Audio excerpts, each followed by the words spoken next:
4 പേരുള്ള വീട്ടിൽ എന്തിനാ ഇത്രയും ഇഡ്ഡലി എന്ന് നിങ്ങൾക്ക് തോന്നുന്നുണ്ടാവും അല്ലേ? നാളെയാണ് ശിവരാത്രി. നമ്മുടെ നാട്ടിൽ ശിവരാത്രി എന്നാൽ ഒരു ആഘോഷമാണ്. 12 ശിവാലയങ്ങൾ അവരവരുടെ സൗകര്യം അനുസരിച്ച് മഹാദേവനെ പോയി കണ്ടു തൊഴുകയാണ് ചടങ്ങ്. അതിൽ ഈ 12 ശിവാലയങ്ങൾ നടന്നു പോയി തൊഴുന്നവർ കാണും.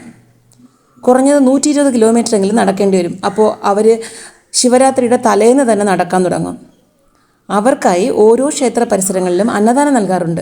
ഇഡ്ഡലി, കഞ്ഞി, വെള്ളം, പാനകം, മോര്, ജ്യൂസ്, ഇങ്ങനെ പലതും. അങ്ങനെ എൻ്റെ വീട്ടിനടുത്തുള്ളവർ കുറേ പേര് ഇഡ്ഡലി ചെയ്ത് കൊടുക്കുന്നുണ്ട്.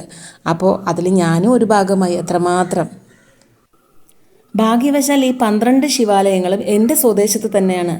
തിരുമല, തിക്കുറിശ്ശി, തൃപ്പരപ്പ്, തിരുനന്തിക്കര, പൊന്മന, പന്നിപ്പാകം, കൽക്കുളം, മേലാങ്കോട്, തിരുവിടയ്ക്കോട്, തിരുവിതാംകോട്, തൃപ്പന്നിക്കോട്, തിരുനട്ടാലം. ഇങ്ങനെ ഈ ഓർഡറിലാണ് ഭഗവാനെ പോയി ദർശിക്കുന്നത്.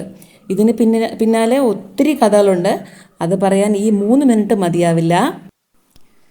ഇവിടുത്തെ കഥകളൊക്കെ ഇവിടെയാണ് നടന്നതെന്ന് വിചാരിച്ച് നമ്മൾ ആഘോഷിക്കുമ്പോൾ ഇന്ത്യയുടെ മറ്റു ഭാഗങ്ങളിൽ അവിടെയാണ് ഇങ്ങനെ സംഭവിച്ചു എന്ന് പറഞ്ഞ് അവരാഘോഷിക്കാറുണ്ട്.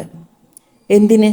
ലോകത്തിൻ്റെ ഏതോ മൂലയിൽ നടക്കുന്ന ക്രിക്കറ്റോ മറ്റ് എന്തോ ആവട്ടെ, ഇന്ന് ലൈവ് ടെലികാസ്റ്റായിട്ട് നമ്മുടെ വീടുകളിൽ ഇരുന്ന് കാണാൻ സാധിക്കുമ്പോൾ അതിന് മനുഷ്യന് സാധിച്ചുവെങ്കിൽ ഭഗവാൻ എവിടെയോ ഓടിയത് ഭക്തർക്ക് അവരവരുടെ സ്ഥലങ്ങളിലായി എന്ന് തോന്നിയതിൽ അതിശയിക്കാനുണ്ടോ?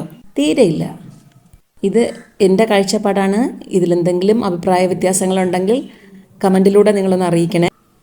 അങ്ങനെ ഇഡ്ഡലി കൊണ്ട് കൊടുത്തിട്ട് ഞാനും അമ്പലത്തിൽ പോയി എൻ്റെ മഹാദേവനെ കാണാൻ. ബ്രഹ്മാണ്ട കോടി അഖില പരിപാലന